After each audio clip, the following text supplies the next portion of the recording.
Hi, this is Sebastien Braxton, and welcome back to our series on the entrepreneurial mindset. This is episode number 4.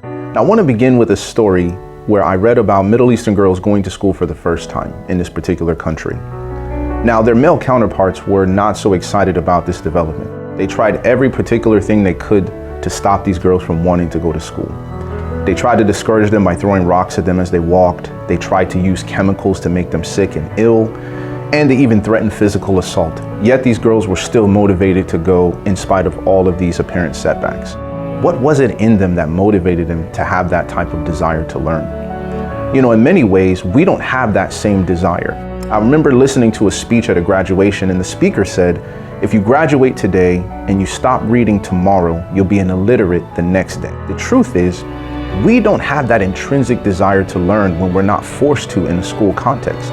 And that's probably because schools actually present learning in a way that is not compelling. We call it the achievement kill. When you do something because you love it, but once someone starts giving you compensation or a reward for it, all of a sudden it kills that intrinsic desire to do it.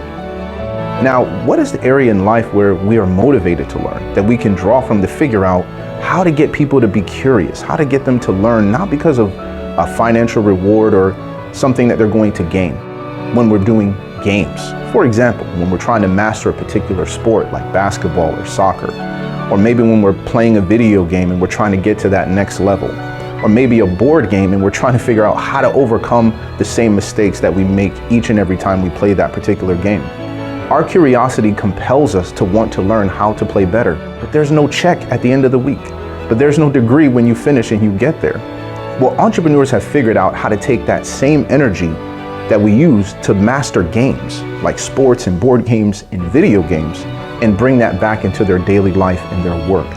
And that is their compelling goal. Uncle Cleve would often tell his nephew Clifton, he would say, you need to mix them up, hard work and book learning. Now, he wasn't just talking about school, he was also talking about observation and listening. Cleve used to actually observe a businessman local in town who was a Jewish man named Milton. He actually inherited his business from his father. And Cleve would notice that Milton treated every single person with respect, whether they were black or white, wealthy or poor, and he adopted that same mindset into his business. And he would often say, folks ain't gonna fault you if you treat folks right. Well, he was right. And this actually totally improved his business. Now, when we look at this, the results are we come out of a fixed mindset, thinking that certain things are impossible for us to do, when we focus on the fact that there's nothing that we cannot learn to do.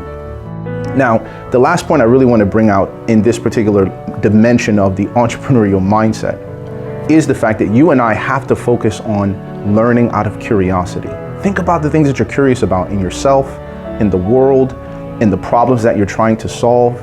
Just explore, ask questions, seek those answers, and see what comes out of it.